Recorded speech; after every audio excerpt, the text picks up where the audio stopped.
ay may ara nga bagong espiritu na gabot. So, tago ta. Asa ka lang 7 o'clock, 30 minutes lang 30 minutes.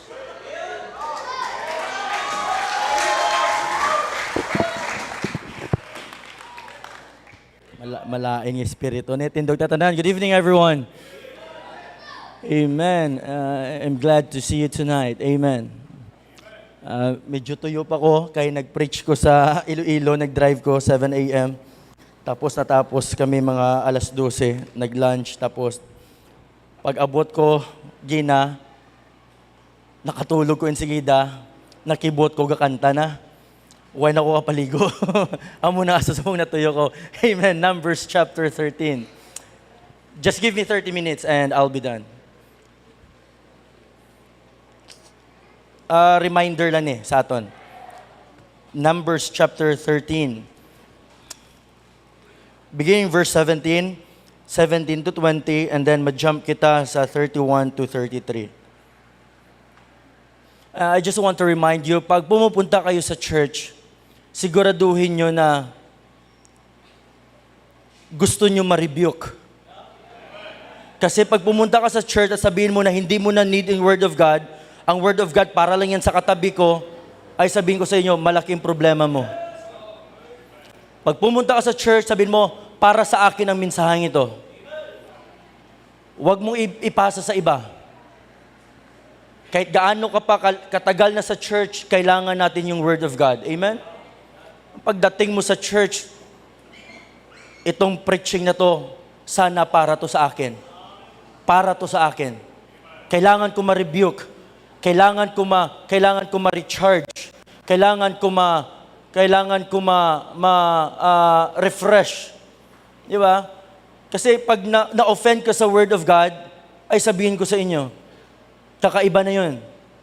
Pag nagrebelde ka pa sa Word of God, ay napakalaki yung problema mo. Amen? Are you ready? Amen? Are you ready for the preaching? Amen. Numbers chapter 13, beginning verse 17. Let's read together. In verse 17, ready, read. And Moses sent them to spy out the land of Canaan and said unto them, Get you up these ways southward, and go up into the mountain, and see the land, what it is, and the people that dwell therein, whether it be strong or weak, few or many. And what the land is that they dwell in, whether it be good or bad, and what cities they be that they dwell in, whether in tents or in strongholds. And what the land is, whether it be fat or lean, whether it be wood therein or not.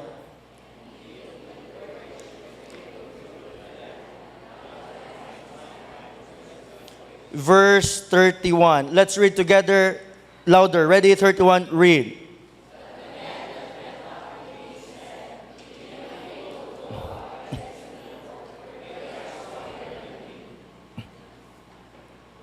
Verse 233. Verse 32, nabasa natin 32, wala pa no? Verse 32, ready, read. And they brought up an evil report of the land which they had searched unto the children of Israel, saying, The land through which we have gone to search it is a land that eateth up the inhabitants thereof, and all the people that we saw in it of great stature. And where we saw the giant, the son of Anak, which come of the giants, and we were in our own sight as grasshoppers, and so we were in their sight. Let me remind you, God is more interested in the health of our church than the size of our church. Kahit gaano tayo dito karami, kung hindi healthy yung church, kung hindi lahat nag-i-involve sa ministry, it's nothing. It's useless. I've seen a lot of churches, they are big. Folks, listen, we are not interested, we are not aiming for attendance. Kasi kung attendance lang yung habol natin dito, magtayo na tayo dito ng praise and worship. Kung attendance lang yung habol natin, lagay na tayo ng drums dito. Amen? Kunin natin yung giving. Sigurado. But God is more interested about the health of our church than the size of our church. I hope all of us are healthy spiritually. Kasi makikita mo yun. In this verse, you can see that there are two kinds of people in this verse. the negative people and the positive people. Same in the church. Only two kinds of people in the church: negative members and positive members. Saan ka dyan?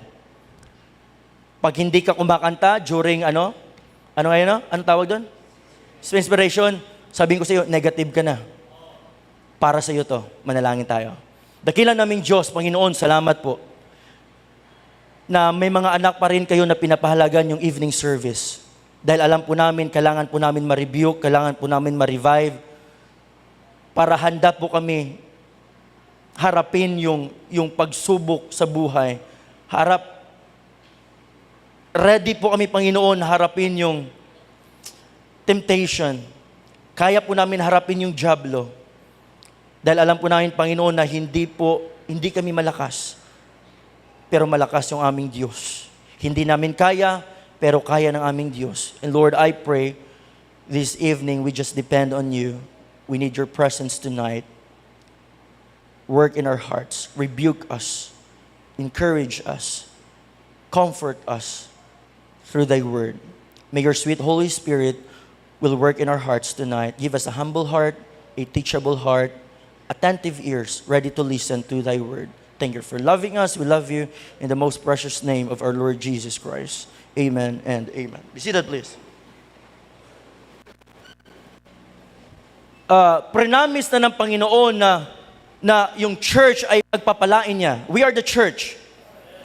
It's the group of people, saved, baptized, believers to carry out the Lord's work. Huwag ka nang lumabas sa local church because God promised already that He will bless His local church. And even the Bible says that even the gates of hell cannot prevail against the church. Why? Because God is our commander. God is our leader. God is our fighter. But you can see here, the title of my message this evening, The Hindrances of Church Success. Sana hindi tayo maging hindrance. Sana hindi ikaw sa mga hindrance na kung bakit pagpapalain ng Diyos ang kanyang simbahan. Therefore Caleb earnest desire is this mountain. So as we Christian, our earnest desire is the success of our church. And what are the hindrances or failure? Yes, they agreed that this is a promised land. It's flowing with milk and honey. This is really a good place. A place where milk and honey flowing. But look at this in this verse. Later, we will study. But the majority of them are filled with. Open your Bible. Look at in verse 28.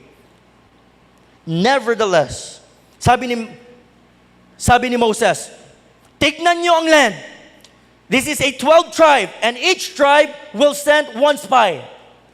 So nagpadala ng spy.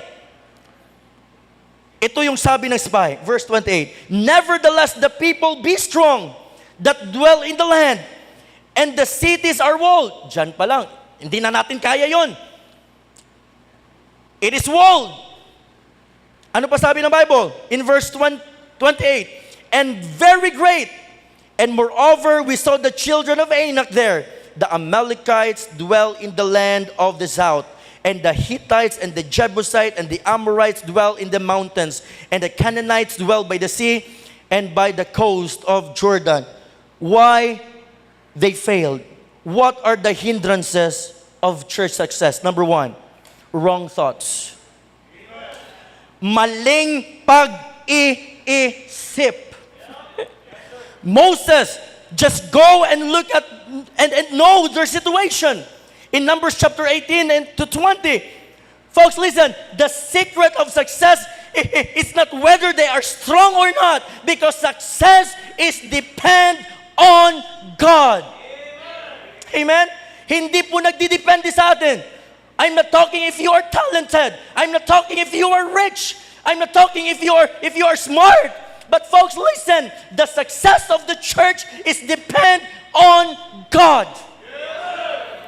Gusto ko maunawaan mo na hindi natin to kaya. Pero kaya ng Diyos. Amen? Just like the feeding of 10,000. Hindi naman tinanong ng Panginoon na, is it enough? The 5 loaves and 2 small fishes, is it enough? Hindi naman nagtanong yung Panginoon. Kasi kahit meron tayo, hindi pa rin yun enough. Pero ang gusto malaman ng Panginoon,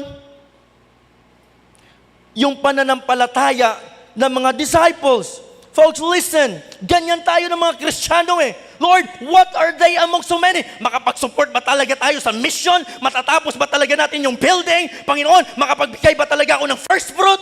Matatapos ko ba? Mapufulfill ko ba yung will mo sa buhay ko? And there's a lot of question. And what are they among so many? And we question God many times. Pastor, pambihira, hindi pa nga enough yung offering natin, magsusupport pa tayo sa world mission. Pastor, yung pinipreach mo palagi, pera na lang palagi. What are things mo? Pastor, hindi natin matatapos yan ng 2 years. But folks, listen. They measure the strength of the enemy. How big are they? How great is the wall? How difficult and how impossible is to conquer? Rather than measuring the strength of the Lord. Kung gaano kalaki ang Diyos sa buhay natin. Baka nakalimutan mo, buhay ka pa dahil sa Diyos. Nasa church ka pa ngayon dahil sa Diyos. May trabaho ka pa ngayon dahil sa Diyos. Amen? Sa tingin mo, makapagpatuloy ka kung wala ang Diyos? No, you can't. And even you cannot live without God. Naunawaan niyo po yun? Just like the disciples during the feeding of 10,000. Open your Bible, John chapter 6. Mabilis lang ako, 15 minutes.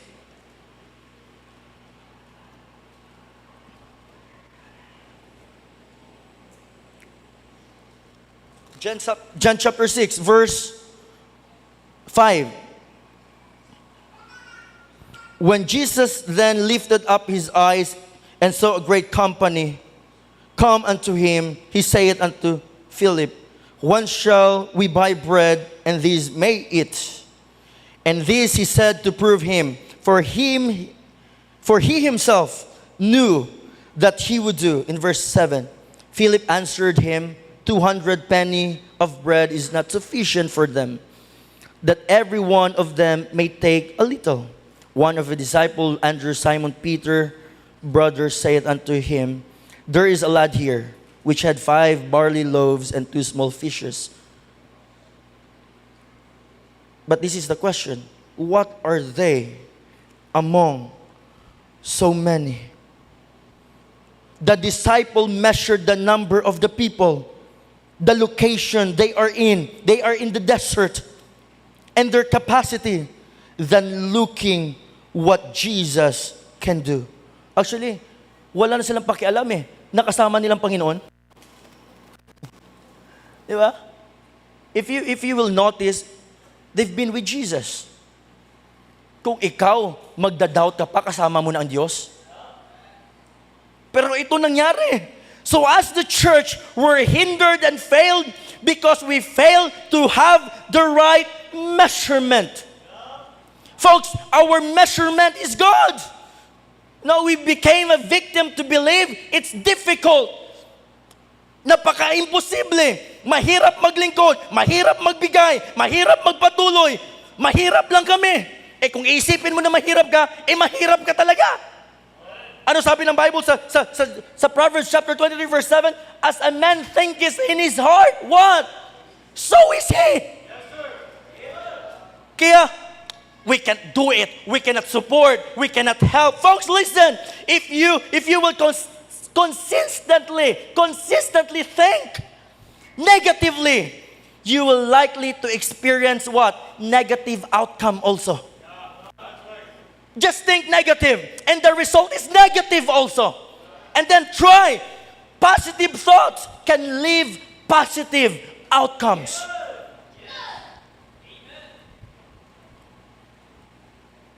Folks, tandaan natin, pag mali na ang pag-iisip mo, Pag mali ng pag-iisip mo, malabo ka na sumunod sa Panginoon. Sabihin ko sa inyo, napakalabo na sumunod ka sa Panginoon. Pag mali ng pag-iisip mo, tignan mo, mga wala na dito, mga walang isip. Hindi nag-iisip. Hindi nag-iisip na iniligtas sila ng Panginoon. And God hindi accident. It's not an accident that God put you in this church. Tapos iiwanan mo ang Panginoon dahil na-offend ka sa Word of God. Iiwanan mo Panginoon dahil nagka-problema ka. Iniwanan mo Panginoon dahil na-offend ka sa kapatid mo. Folks, listen. Wala kang isip. Anong ginawa ng Diyos sa'yo para iwanan mo ang Diyos? We are not here to serve our pastor. We are not here to impress our pastor. We are here to serve God. Anong kasalanan ng Panginoon sa'yo? Naiwanan mo ang Diyos. Amen?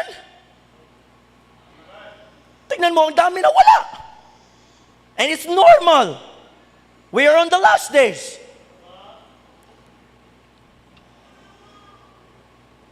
Folks, God has no limitation. He can provide everything. He can give the resources that we need. But the problem, we have the wrong mindset. Hindi ko kaya i-fulfill ang first fruit ko. Wrong mindset.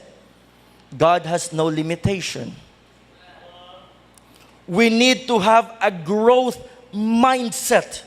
God will not bless if we don't have a growth mindset. Mindset is everything, and everything is mindset. God does not delight in a complacent Christian. God is not pleased with a lazy Christian and have no desire to grow. Ang mindset natin, Panginoon, ayaw ko muna mag-grow. Busy pa ako sa ambisyon ko eh. Panginoon, i-postpone ko muna ang growth ko kasi busy pa ako sa trabaho. Ang bihira, may ganun no. Panginoon, postpone ko muna ang pag-grow ko ha.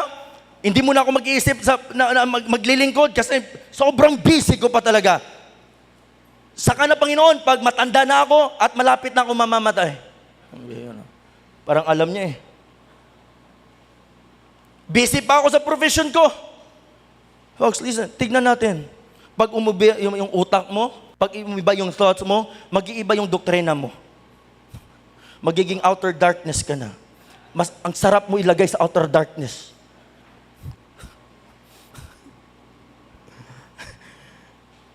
Folks, listen, it is time to unite, not to divide.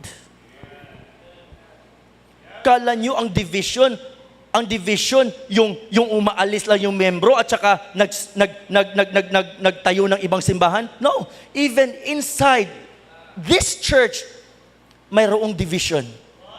Paano? Yung utak dito gusto maglingkod. Yung utak dito ayaw maglingkod. Yung utak dito wala talagang utak. Divide. Na gusto ng Panginoon mag-unite tayo.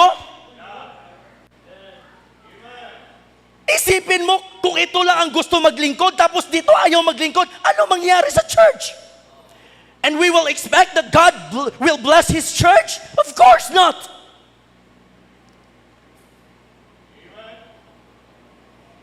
Imagine mo yan, nasa loob tayo ng church pero may division na. Kasi iba yung utak ng iba, iba yung utak ng iba. Amen? Yung iba gusto mag-soul winning, yung utak puro lang kaluluwa ng tao, yung utak ng iba puro Facebook. Yung utak ng iba gusto maglingkod sa Panginoon, yung utak ng mga iba para lang sa sarili niya. Sabi ko, Lord, ito yung pinaglalabanan ko, yung utak ko. Kasi wala din akong utak minsan eh. Sabi ko, Lord, I just want to be honest. Sabi ko, Lord, kung papairalin ko lang yung kalungkutan, yung problema, lahat, ay nako, nag-quit na ako. Pero alam mo, nasa isip ko, Lord, hindi madali dito sa Vietnam, but I claim this is my promised land. Hindi mo man ako pagpapalain ngayon dito, pero mag-aantay ako hanggang pagpapalain mo ako dito. The same. God will bless His local church. Stay. Hindi mo kailangan ang Amerika, hindi mo kailangan yung ibang lugar.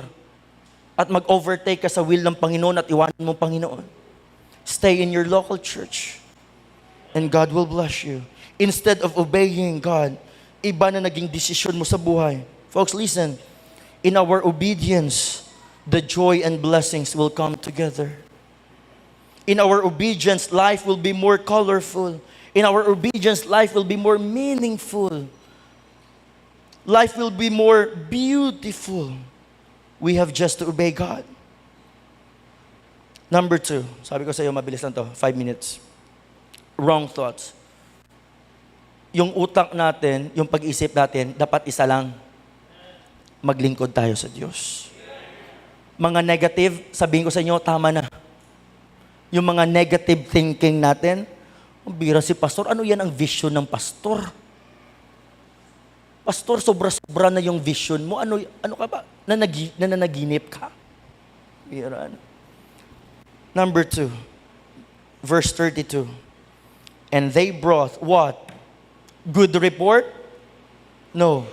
They brought evil report of the land which they had searched unto the children of Israel, saying, the land through which we have gone to search it, it is the land that eateth up the inhabitants thereof, and all the people that we saw in it are men of a great stature. And chapter 14, look at your Bible, chapter 14 in verse 2. Ito ang dami nito sa church, oh. Hindi lang kayo nagsasalita, pero sa utak nyo ito. And the children of Israel, what? Murmured against your pastor, against Moses and Aaron. And the whole congregation said unto them, would God that we had died in the land of Egypt, or would God we had died in the wilderness? Number 2, wrong words. They brought an evil report.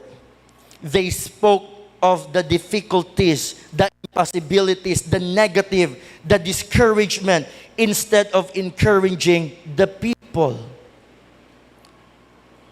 Instead of speaking the possibilities, the opportunities, the positive side, and bringing the people to trust in the Lord. So as a church, it will not be successful because many members have the wrong report. The wrong words concerning the church. Instead of speaking the positive things, the negative things were spoken, and the hearts of many were melted, discouraged, and disappointed. Folks, listen, we are the members of the body of Jesus Christ. We must edify one another. Let's build one another. Hindi ka nilagay sa simbahang ito para manira ng kapwa mo Kristiyano. Hindi ka nilagay sa simbahang ito para mag-chismis ng kapwa mo Kristiyano. Tignan mo, sumama ka sa laging negative sa church, magiging negative ka rin sa church. Sumama ka sa laging negative sa pastor, magiging negative ka rin sa pastor. Sumama ka sa laging negative sa ministry, ay magiging negative ka sa ministry. Sumama ka sa laging negative sa giving, ay magiging negative ka sa giving. Kung wala kang magandang sabi, wag na lang. Amen? Itong kinasisira ng mga churches yung mga miyembro na hindi kayang pigilin yung kanilang mga bibig. Kaya sabi ng Bible, death and life are in the power of the tongue. Your tongue, it can build life or it can destroy life. Intindihan nyo? Ganyan ka-powerful ang tongue. Pag ginamit mo to sa pag-aakay ng kaluluwa, maraming kaluluwa na maliligtas. Pag ginamit mo to sa kalokohan mo, marami ding mapupunta sa impyerno. Naunawaan niyo po yun?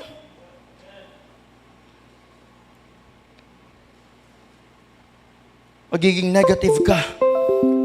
Si pastor, puro na lang giving, puro na lang pera. Di ba, Brad? Oh. Commitment naman, tara. Ano masasabi mo? Let me remind you, cheerful giving is not about money. It's about motive. It's about character. And it's about attitude.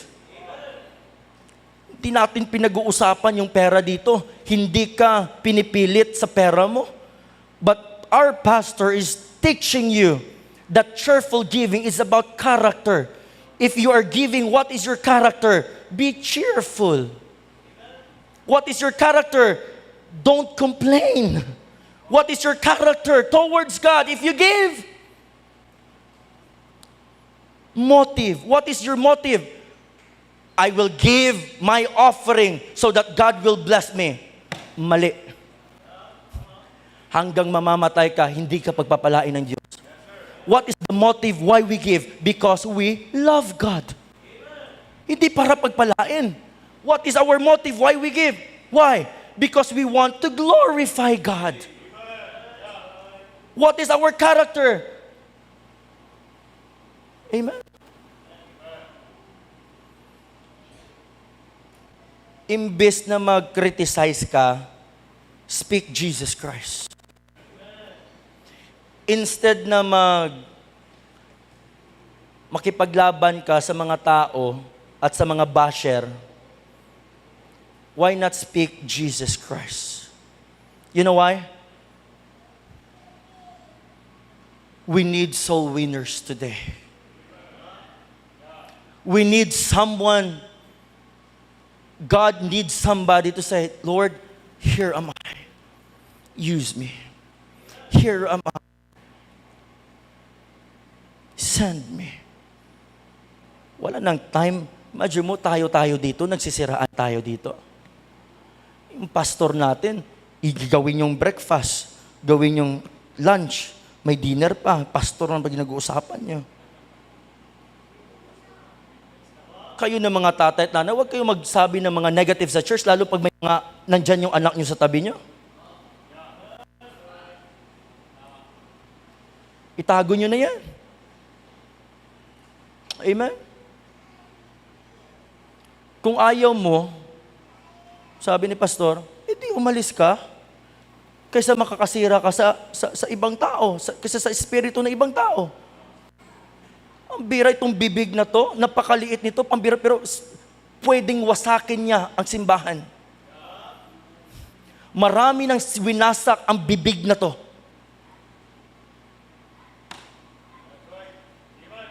Tama na. Tumahimik ka na. Maglingkod tayo. Mag-soul winning tayo. How shall they hear without a preacher? How shall they hear without soul winners? What we need today is soul winners. Stop criticizing others. Win souls for Jesus Christ. Speak the love of Jesus Christ. Speak the hope of Jesus Christ. Speak Jesus. Yun dapat.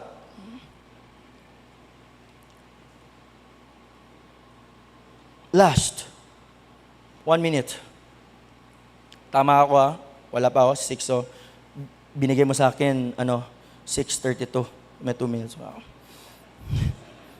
Numbers chapter 13, verse 33. And there were so the giants, the son of Anak, which come to the giants. Sabi na pambira, anong gagawin mo doon?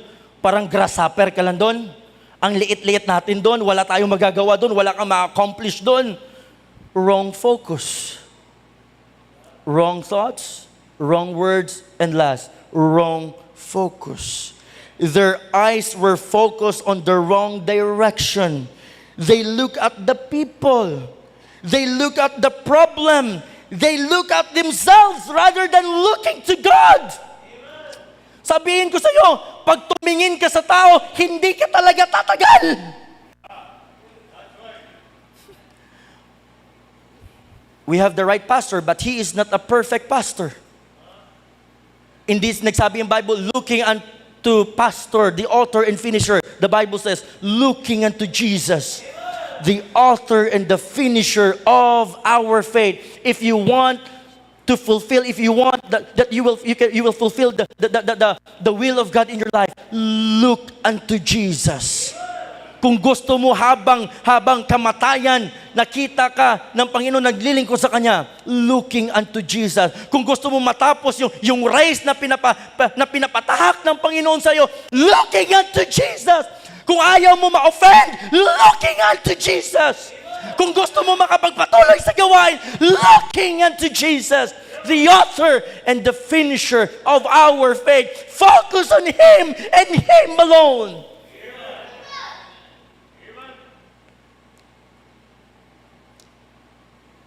Tignan mo, pag nag-focus ka sa kapartner mo, ay, ang partner ko wala na, ay hindi na rin ako magsasalwining. Uy, folks, listen. Ang ministry, hindi puro saya. There are times of rejoicing, pero may kasakit din yung ministry. Kala mo ang ministry, walang kasakit. Ang daming pain sa ministry. Kaya dapat hugutin natin yung lakas natin, hugutin natin yung saya natin, hindi sa tao, hindi sa sitwasyon, kundi sa Diyos. Kasi ang circumstances, it will change. The situation will change, but God never change. Kaya dapat kumapit ka sa Diyos. Huwag sa tao. Huwag kang kumuha ng motivation sa friends mo. Huwag kang kumuha ng motivation sa pastor mo. Huwag kang kumuha ng motivation sa disciple mo. Kumuha ka ng motivation kay Jesus. The motivation of our service is Jesus Christ. Sigurado, makikita pa tayo sa tribulation. Sa 1,000 years, hanggang sa langit, makikita tayo. Look upward. Look unto Jesus. Hindi ka tumingin, mawawala ka. Isang araw. Amen? Itama natin yung utak natin para sa Diyos. Positive lang, amen? Kahit mahirap, Lord, parang imposible ito. Mindset, mas malaki ang Diyos kaysa sa problema ko. Mas malaki ang Diyos kaysa sa building na yan. Amen? Wrong words. Lord, gagamitin ko ang bibig na to para ibantala ang Ebanghelyo. Tama na ha. Mga marites dito, tama na. Huwag na tayo magsiraan. Kakaunti na lang tayo, magsisiraan pa tayo dito. At hindi tama, naapektuhan yung simbahan, naapektuhan yung spirito ng simbahan. Amen? Sana huwag tayo gumaya sa ibang simbahan na pagpasok mo, parang wala ng espiritu ng Diyos. Kasi alam mo, puro bitterness ang puso ng mga miyembro. Praise the Lord. Sana hindi ikaw, hindi ako ang maging hindrance para pagpalain ng Diyos ang kanyang simbahan. Amen? Support the vision of your pastor because his vision is worth pursuing. You know why? Because it is for God. Kung hindi para sa Panginoon, susuportahan natin? No. Pero alam natin yung vision ng pastor natin para sa Diyos. Suportahan natin. You're always there. Pag sabi ng pastor, let's support more missionaries. Tapusin natin yan. Let's invite more visitors. Let's be a soul. Yes, pastor. I will support your vision. Amen? Tayo po tayong lahat. Every head bow, every eye close. Hindi ko alam kung anong utak, kung anong mind meron ka ngayon.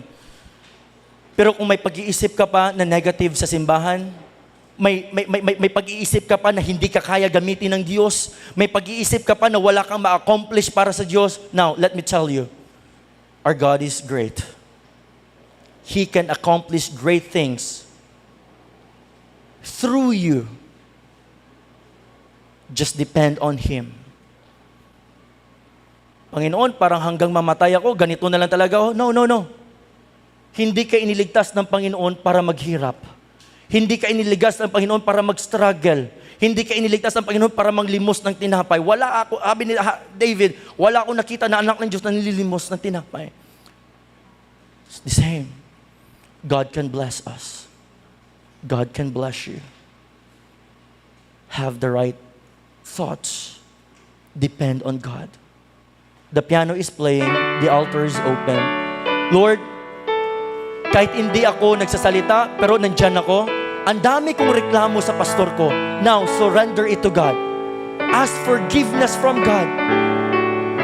Panginoon, may kaaway ako dito sa church. Panginoon, alam ko hindi tama. Lord, please give me a humble heart, a forgiving heart.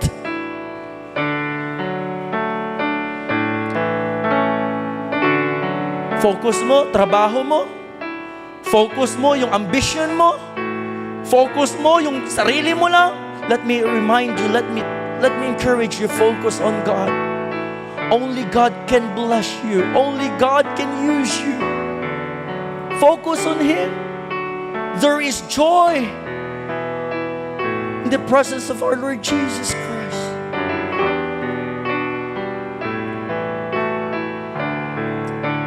We need God. God promised already to bless Christ Bible Baptist Church. Did you know that?